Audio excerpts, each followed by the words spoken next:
Hi good morning my YouTube family. कैसे हैं आप सब लोग। आई होप एंड विश कि सभी कैंडिडेट्स बहुत अच्छे हैं और स्वस्थ एवं खुश होंगे, क्योंकि वो रहना बहुत ज़रूरी है। हमारा अपकमिंग एग्ज़ाम है, 7 दिन हमारे पास रह गए हैं और हमारी जो बेस्ट प्रिपरेशन है, आई होप कि सभी कैंडिडेट्स जिन्होंने फॉर्म भरा है वो अपनी प्रिपरेशन को पुरजोर पर लगा रहे होंगे।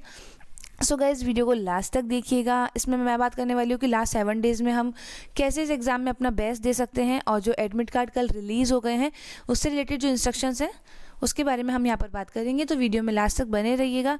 हमेशा की तरह वीडियो पूरी नहीं देखोगे और फिर कमेंट्स में पूछोगे तो वही चीज़ है, मैं वहाँ पर भी यही कहूँगी कि मैंने सब कुछ वीडियो में बता दिया है। सो आपका जो एडमिट कार्ड है वो आ गया है। कुछ लोग साइट का लिंक मांग रहे थे तो मैंने उसे व्हाट्सएप स्टेटस पर भी लगाया था गाइस। और मैं बता दूं, अगर नहीं भी है तो बहुत सिंपल सा है ना, यूओआर की हमारी वेबसाइट है, वहाँ पर जाइए और पैट का डायरेक्ट लिंक वहाँ पर दे रखा है, उसमें आप जाकर अपना एडमिट कार्ड डाउनलोड कर सकते हैं। यहाँ पर जो आपका एग्जामिनेशन है 11:30 पर स्टार्ट है, 1:30 पर ख़त्म हो रहा है, 2 घंटे का पेपर है। ये सब बातें कुछ छोटी छोटी आपको लग रहा होगा कि मैम क्यों बता रही है, बट मैं आपको बता दूँ, कुछ इतने होनहार छात्र होते हैं उनको ये भी पता नहीं होता कि कितने बजे पेपर है, कितने घंटे का है, क्या मार्किंग है। बस फॉर्म भर दिया, मिल जाएंगे कुछ कुछ बच्चे ऐसे। हालांकि 3100 रुपये फॉर्म की फ़ीस में ऐसे बच्चे कम होंगे, बट फिर भी होते हैं, ठीक है। तो 2 घंटे का पेपर है। बाकी एग्जाम्स की तरह ऐसा कुछ नहीं कि 1 घंटे पहले पहुंचना है या कुछ और।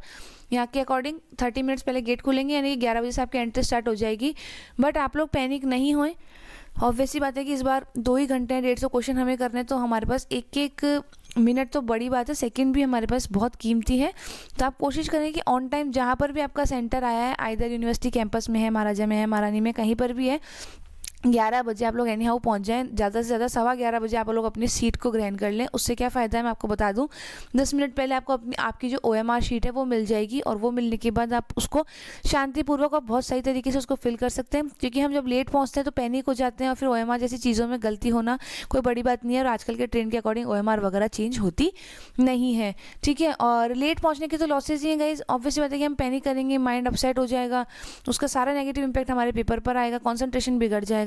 तो बेटर है ऑन टाइम पहुंचने से कि अगर हम आधा घंटा 15 मिनट पहले पहुंच जाएंगे, वहाँ पर जाके थोड़ा सा क्या करना चाहिए, ऑब्वियसली बात है कि अपने माइंड को सबसे पहले शांत करें, अपने इष्ट देव को याद करें, ठीक है, और पॉजिटिविटी लाने की फील करें, और अंदर कॉन्फिडेंस रखें कि येस मुझे आता है एंड आई विल डू।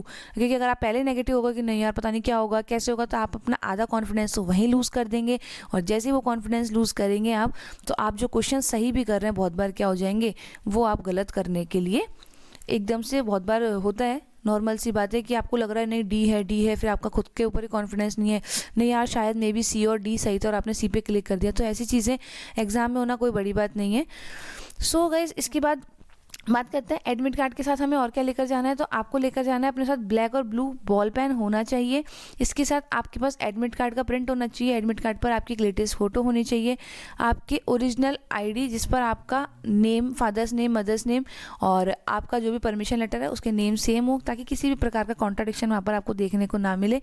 और उसकी एक फ़ोटोकॉपी ये आपको लेकर जानी है, पहले ही लेकर जाइएगा, क्योंकि फिर अगर अब वहाँ जाकर लगता है कि अरे फ़ोटो कॉपी भी मांगी थी, हम तो लेकर नहीं आए, फिर जा रहे हैं और करवा रहे हैं, सब टाइम वेस्टिंग वाली चीज़ें। तो बेटर है अगर हमें चीज़ें पता है तो हम उसको क्यों ना टाइम पर कर लें। सो एडमिट कार्ड से रिलेटेड तो मेन यही चीज़ है। एक बार पेपर वाली बात कर लेते हैं। कुछ कैंडिडेट्स ने पूछा था कि मैम कोई 40% का क्राइटेरिया है क्या, या मिनिमम फर्स्ट पेपर में 50% का। तो इस वाली बात को कर लेते हैं, और फिर 7 दिन में किस तरीके से बेस्ट प्रिपरेशन की जाएगी तो वो हम बात कर लेंगे। तो आप इसको देख लीजिए एक बार। हमारे पास एक ही पेपर होगा, उसमें 2 सेक्शंस रहेंगे, फर्स्ट और सेकंड, दोनों में 75 क्वेश्चंस रहेंगे। नेगेटिव मार्किंग नहीं होगी। पास होने के लिए जो जनरल कैटेगरी है, मिनिमम पास होने के लिए, ठीक है, आई एम नॉट सेइंग कि यहाँ पर आपको सिलेक्शन हो ही जाएगा। मिनिमम एलिजिबिलिटी जो है 50% मार्क्स लाने, यानी कि 150 में से 75 क्वेश्चन आपके सही होने चाहिए। रिजर्व कैटेगरी को 5% का रिलैक्सेशन है। तो आपको यहाँ पर 45% जो क्वेश्चन हैं आपके सही होने चाहिए।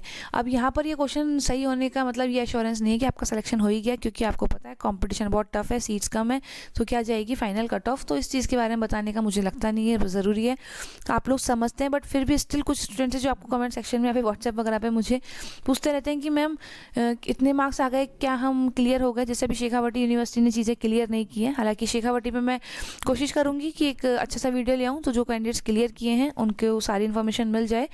तो वैसी चीज़ें हैं, तो आप ध्यान रखें कि आपको 50% मिनिमम मार्क्स लेकर आने हैं। उसके बाद आप एलिजिबल होंगे, फिर काउंसलिंग राउंड होगा, आपके डॉक्यूमेंट सबमिट होंगे, और फिर आपके एकेडमिक्स, और उसके बाद जो रिसर्च प्रपोजल वाला इंटरव्यू है वो सब लगने वाला है। तो अभी आप केवल फोकस किस पर करें कि मेरे को ज़्यादा से ज़्यादा नंबर लेकर आने, पर वो 50% से एटलीस्ट कम बिल्कुल भी नहीं होने चाहिए, और मैक्सिमम जितने आप ला सकें वो तो वेल एंड गुड वाली बात है। अब बात करते हैं गाइस अपन कि 7 दिन में मैम कैसे बेस्ट प्रिपरेशंस की जा सकती हैं। तो देखो बात ऐसी है कि जो बच्चे पहले से प्रिपरेशन कर रहे हैं ना, उनको तो कुछ खास ज्ञान देने की मेरे को नीड है नहीं। उनके लिए तो यही है कि आई होप एंड विश कि जिन्होंने बहुत अच्छे से मेहनत की है, आपको आपकी मेहनत का फल और परिणाम ज़रूर मिले। और उन बच्चों के लिए कि अब जो लास्ट 7 डेज़ बचे हैं उसमें आप केवल और केवल MCQs पर फोकस कीजिए और टॉपिक के जो बेसिक्स है उस पर फोकस कीजिए, क्योंकि यहाँ का जो लेवल है वो बहुत टफ नहीं आता। मोस्ट प्रोबेबली सारे कैंडिडेट्स ने एक सैम्पल पेपर साइट पर अवेलेबल है जो कि हर सब्जेक्ट का अवेलेबल है, और वो सैम्पल पेपर वही है जो कि 2019 एंड 20 के नेम से सन 2021 में दिसंबर 31 को हुआ था। ठीक है, क्योंकि ये जो एमपेट है ये ईयर बाय बैक चल रहा है। अभी 2024 में हम 21 एंड 22 वाला एमपेट दे रहे हैं। ठीक है, तो यहाँ पर उन बच्चों ने अपना पेपर को एनालिसिस कर लिया होगा कि किस प्रकार के जो क्वेश्चंस हैं वो हमारे सब्जेक्ट में पूछे जाते हैं। इसके अलावा अगर और आपको प्रैक्टिस करनी है तो कॉमर्स के जो स्टूडेंट्स हैं, ABST, बिजनेस एड और EFM वाले, इनके लिए गाइज मेरे पास प्रीवियस ईयर पेपर्स अवेलेबल हैं RU के ही। ठीक है, और इसके अलावा 1-2 यूनिवर्सिटीज़ के और, तो वो ये मेरे ऐप पर अवेलेबल हैं जो कि सिमरन एकेडमी आप प्ले स्टोर पर फाइंड कर सकते हैं। इसके साथ ही एप्पल स्टोर पर भी अवेलेबल है, लेकिन उसके लिए आपको क्लास प्लस का जो ऐप है वो डाउनलोड करना होगा, और वहाँ पर जो मेरा कोड है वो आपको डालना होगा जो कि है QFGRN। तो यहाँ पर मेरा जो ऑर्गेनाइजेशन कोड है उसके थ्रू आप मेरा पोर्टल खोल सकते हैं और ये पेपर्स को परचेज करके अपनी प्रैक्टिस कर सकते हैं। कुछ कैंडिडेट्स ने ये भी पूछा था कि मैम क्या ये असिस्टेंट प्रोफेसर के लिए भी यूज़फुल है, क्योंकि ऑब्वियसली बात है there is no particular test series for this subjects. ठीक है, ABST, बिजनेस एड और EFM के लिए तो अभी आया नहीं है, और इसमें मैं RPSC के पेपर भी 3-4-5 दिन में ऐड कर दूंगी, और कुछ पेपर्स जो मुझसे हो पाएंगे तो सून मैं ABST EFM वाले ब्लॉक में ऐड कर दूंगी। तो आप देख लीजिएगा, यहाँ से अपनी प्रैक्टिस को भी आप जोड़ पकड़ा सकते हैं। आइधर चाहे PhD एंट्रेंसेज हो, चाहे आने वाला अपकमिंग आपका MJSU बीकानेर है, भरतपुर यूनिवर्सिटी का है, RU का है, इसके अलावा कोई और यूनिवर्सिटी का भी आप पेपर दे रहे हैं तो ऑलमोस्ट क्वेश्चन पैटर्न वगैरह वही रहते हैं, सिलेबस वही रहता है। अब हम बात करते हैं RM की। हालांकि फर्स्ट ऑफ ऑल तो सॉरी कि आप लोगों के लिए बहुत अच्छा मटेरियल फाइंड करने में मुझे टाइम लग गया, बट फाइनली मैंने आप लोगों के लिए एक 800 जो MCQ है उनकी टेस्ट सीरीज़ मान लीजिए या कुछ भी मान लीजिए, बहुत नॉर्मल सा मैं बता दूं कि प्रीवियस यूनिवर्सिटीज़ के वो पेपर्स हैं। कुछ यूनिवर्सिटीज़ राजस्थान की हैं, कुछ बाहर की हैं, बट जो पेपर का लेवल है वो बहुत ही अच्छा है, और जिस प्रकार का हमारा RU में आ सकता है उस लेवल को बिलोंग करते हुए वो क्वेश्चंस हैं। तो आप लोग ये जो RM के 800 MCQ है, इसमें से 400 MCQ तो कंप्लीट इंग्लिश में है और 400 MCQs जो है वो बाइलिंगुअल है, और इसका प्राइस है 199। तो आप इसको परचेज कर सकते हैं और नेक्स्ट 7 डेज़ में इनको सॉल्व कर सकते हैं। लैंग्वेज टफ नहीं है, लैंग्वेज अच्छी है, और जो इसका स्टैंडर्ड है वो मेंटेन है। जस्ट लाइक इतना भी टिपिकल नहीं है कि हम IIT IIM का पेपर दे रहे हैं, और इतना भी पुअर नहीं है कि सबके ये क्वेश्चंस आने लग जाएंगे। एक स्टैंडर्ड यहाँ पर MCQs है जो आपकी प्रैक्टिस को बूस्ट करेंगे। और देखो सीधी सी बात है गाइज, बहुत एक जेन्युइन और प्रैक्टिकल बात है जो आप भी समझते हैं। बहुत सारी यूनिवर्सिटीज़ हैं जो बहुत डीप मेहनत नहीं करती है, वहाँ पे ऐसा नहीं है कि लोग खुद रिसर्च के क्वेश्चंस बहुत डीपली निकाल रहे हैं और कर रहे हैं। ऑब्वियसली बात है कि ठीक है, जो प्रीवियस वगैरह होता है उसमें से काफ़ी सारे क्वेश्चंस जो हैं वो हमारे पेपर में मैच करते हैं, और इस बात तो 75 क्वेश्चन है। अब रही बात पर्टिकुलरली अगर हम एक बार RU की बात करते हैं, हालांकि ये जो पेपर है वो सारी ही यूनिवर्सिटीज़ के लिए इंपॉर्टेंट है, चाहे वो भरतपुर है, चाहे अपकमिंग इन फ्यूचर JNVU हो गई, MLSU हो गई, क्योंकि अब सब जगह सेम पैटर्न फॉलो होने वाला है, और जैसे जैसे पेपर होते जाएंगे हम इसी में ऐड ऑन करते चले जाएंगे। तो यहाँ पर वो चीज़ है। अब इसके बाद 800 MCQ जो कि ओल्ड पेपर्स हैं, जो कुछ यूनिवर्सिटीज़ हैं उनके एक्सप्लेनेशन वहाँ पर दे नहीं रखा है, बट उनके जो आंसर्स है ऑथेंटिकली सही हैं, और 95% क्वेश्चंस के वहाँ पर आंसर्स मैंने अवेलेबल करवा रखे हैं। इस RM में 75 क्वेश्चंस तो पर्टिकुलर RM के, और कुछ 50 to 60 के आसपास आप मान के चलो ICT के आपको मिल जाएंगे। अदरवाइज जो पर्टिकुलर है वो RM के हैं। अब एक जो प्रॉब्लम हमारे RU वाले कैंडिडेट्स के साथ है वो ये इशू है कि गाइज हमारे को RU से 6 सब्जेक्ट्स मिले हैं अलग अलग RM के, बट देखा जाए तो कुछ कुछ सब्जेक्ट्स में कुछ कुछ चीज़ें कॉमन है। अब पर्टिकुलरली ऑब्वियसली बात है कि एक ही सब्जेक्ट के लिए अलग से मटेरियल ढूंढ पाना तो पॉसिबल नहीं है। तो जो यहाँ पर 800 क्वेश्चन है वो ऑलमोस्ट सबसे बिलोंग करते हुए हैं। जब आप देखेंगे, करेंगे, पढ़ेंगे, उनको सॉल्व करेंगे तो आपको आइडिया लगने लग जाएगा कि किस प्रकार के क्वेश्चंस बनते हैं। और ऑब्वियसली बात है कि बजाय नया नया मटेरियल ढूंढने के, और जिन कैंडिडेट्स ने स्पेशली आरएम एक बार भी नहीं किया उनके लिए तो ये रामबाण टाइप है, क्योंकि जब आप आरएम को डीप में पढ़ने बैठेंगे तो वहाँ तो एक एक टॉपिक में दिन निकल जाता है। 7 दिन में 7 टॉपिक नहीं कर पाएंगे हम ढंग से, अगर कंसेप्ट बेस्ड बात करें तो हमारे लिए जो बेस्ट बचता है वो हमारे ये क्वेश्चंस बचते हैं। और आई एम नॉट सेइंग कि आप मुझसे परचेज़ कीजिए, अगर आपके पास कोई और फैसिलिटी है, ऑब्वियसली बात है कि मैं थोड़ी सी लेट हो गई, आपके पास ऑलरेडी कुछ मटेरियल और हो सकता है तो आप वहाँ से कर सकते हैं। बट जिन्होंने अभी तक कुछ भी नहीं करा है वो इस पेपर को ले लीजिए, आपके लिए काफ़ी हेल्पफुल ये साबित होंगे। यहाँ पर कुछ 18 से 20 पीडीएफ अपलोड होंगी जिसमें टोटल आपके पास 800 क्वेश्चंस आपको मिल जाएंगे।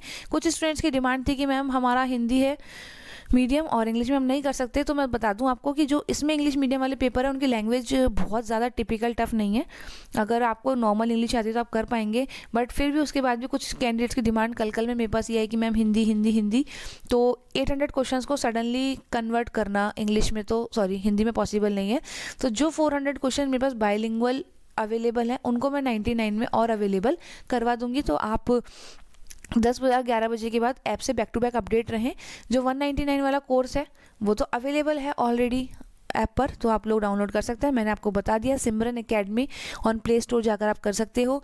एप्पल स्टोर वाले क्लास प्लस को डाउनलोड करेंगे और QFGRN मेरा कोड है वो पुट कर देंगे। इसके अलावा कुछ इशू रहता है तो आप मेरे को व्हाट्सएप पर पूछ सकते हैं गाइस, जैसा कि ऑलरेडी काफ़ी बच्चे पूछते रहते हैं, तो ये मेरा व्हाट्सएप नंबर है। इसके अलावा कमेंट सेक्शन में भी आप चीज़ें पूछ सकते हैं। प्रेशराइज नहीं है, ऐसा कुछ नहीं है, सजेशन है। अगर आपको पसंद आता है तो आप डाउनलोड कीजिए, सॉल्व कीजिए और अपनी प्रिपरेशंस को बेस्ट कीजिए। बजाय नए मटेरियल ढूंढने के आप इन्हीं क्वेश्चंस को 3-4 बार कर लेंगे अगर मेहनत देकर, अपना टाइम लगाकर, तो आपको काफ़ी बेनिफिट होगा, इसमें कोई शक नहीं है।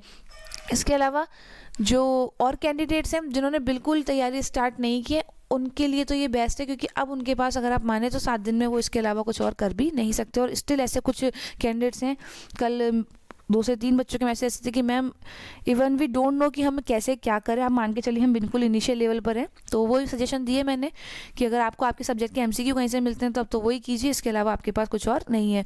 क्योंकि जब आप सिलेबस देखेंगे, टॉपिक्स देखेंगे, तो आपको लगेगा कि अरे शिट यार 7 दिन में कैसे होगा, RM भी है, सब्जेक्ट भी है, तो आधे पैनिक हो जाएंगे, माइंड वहीं अपसेट हो जाएगा, कॉन्फिडेंस लूज़ करेंगे, तो जो पढ़ रहे हैं वो भी पढ़ाई नहीं होगी। बट एक चीज़ हमें समराइजिंग वे में मिलेगी, हमें लगेगा कि ठीक है यार, अगर कुछ ना करने से कुछ करना है भला वाली चीज़ है, तो आप उस पैटर्न में इस चीज़ को फॉलो कर सकते हैं।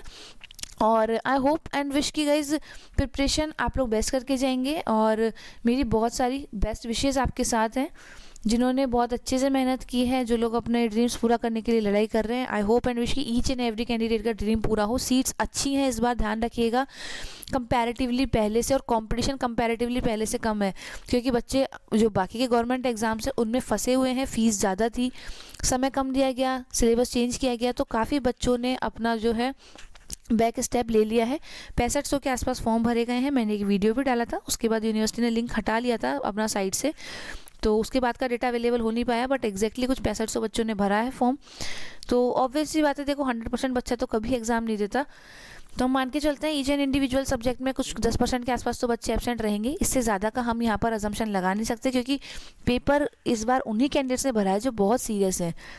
क्योंकि सर्कमस्टांसेस आपको भी पता है, 2 साल बाद भर्ती आई है ये वाली, और 3100 फॉर्म की फ़ीस है, अपकमिंग बहुत सारे एग्जाम इर्द गिर्द हमारे घूम रहे हैं, टाइम कम है, रिसर्च मेथोडोलॉजी का हमारा पेपर पैटर्न बदल गया है, ठीक है, किसी की कुछ पर्सनल प्रॉब्लम्स है, तो इस तरीके से करके ना जो बहुत एक सीरियस कैंडिडेट्स है ना, उन्होंने, मेरा मानना ऐसा है कि पेपर को फिल किया है। तो आप लोग 7 दिन में अपना जी जान झोंक दीजिए, क्योंकि फिर वापस आपको पता ही है आरयू का पैटर्न तो कुछ नहीं कह सकते, 2-2 साल में अपनी ये भर्ती निकालती है, तो फिर 2 साल जाए, 2.5 साल जाए तो कुछ नहीं कह सकते। गुड लक हो तो 1 साल में भी सीट आ जाए, सो वो सब बात की बात है। अभी जो करंट मुद्दा है ये वर्तमान की सीट है, इसी को फोकस करके चलिए कि एक ही सीट, आप तो ये मान के चलिए आपके सब्जेक्ट में चाहे 100 सीट हो, आपको एक सीट लेनी है और आप उसी सीट पर अपना फोकस करके अपनी प्रिपरेशन जितना बेस्ट कर सकते हैं करिए। 7 दिन नींद त्याग दीजिए, कोई फ़र्क नहीं पड़ने वाला, आराम से एग्ज़ाम के बाद सोना, बट यहाँ पर मेहनत कर लोगे तो सीट ले जाओगे। स्पेशली GRF कैंडिडेट्स, उनके लिए तो कितनी अच्छी गोल्डन अपॉर्चुनिटी है गाइज। आरयू में आप मान के चलिए कि काफ़ी एक अच्छा एनवायरनमेंट आपको आपके रिसर्च के लिए मिलता है, जिसके साथ आपकी बाकी चीज़ें भी रनिंग रहती हैं। अब यहाँ पर कुछ कैंडिडेट्स बार बार गवर्नमेंट जॉब के साथ कर सकते हैं PhD या नहीं, तो आरयू में जो FAQ वाला फॉर्मेट था, उसमें भी क्लियर था कि आप लोग कर सकते हो, बस एनओसी चाहिए। अगर अब आपका डिपार्टमेंट एनओसी नहीं दे रहा है तो उसमें आरई वालों की गलती नहीं है, आरई वालों की तरफ से तो आप कर सकते हैं। और नॉर्मली मैंने बताया कि काफ़ी डिपार्टमेंट के मेरे खुद के नोन है जो लोग कर रहे हैं पीएचडी, इनफैक्ट प्रोफेशन में कर रहे हैं, कुछ लोग तो करी है उन्होंने अपना कोर्स वर्क ऑफ वगैरह लेके। तो वो सब चीज़ें हैं, आप लोग एडजस्ट करें, और कुछ प्रॉब्लम रहे तो ज़रूर मुझसे पूछें। जल्द मिलेंगे नई वीडियो में, अपकमिंग वीडियोस में हम एक बार बात कर लेंगे जो कुछ पॉपुलर सब्जेक्ट्स की कट ऑफ रही थी पिछली बार। हालांकि इस बार कट ऑफ चेंज होगी, ऑब्वियस सी बात है चेंज होगी, बहुत सारे फैक्टर चेंज हैं, बट फिर भी एक जनरल डिस्कस कर लेंगे। सीएम स्कॉलरशिप की बात कर लेंगे, शेखावटी यूनिवर्सिटी की हम बात करेंगे, और इसके अलावा भी कुछ और अगर आपका लगता है मुझे आपकी तरफ से तो ज़रूर बताइएगा कमेंट सेक्शन में कि किस पर हम बात करें। सो आपके लिए जल्दी आऊँगी नई वीडियो लेकर, नई इन्फॉर्मेशन लेकर। तब तक के लिए स्वस्थ रहिए, खुश रहिए, अपने सपनों की तरफ मेरे साथ आगे बढ़ते रहिए।